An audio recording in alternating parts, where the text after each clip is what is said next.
Hello again YouTube, my name is Hezekiah, back with another DIY tutorial.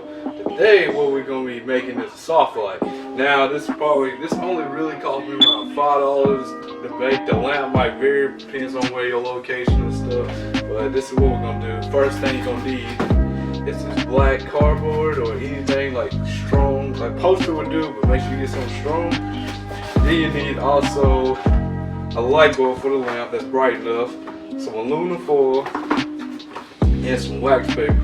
I can go ahead and show you how we can do this.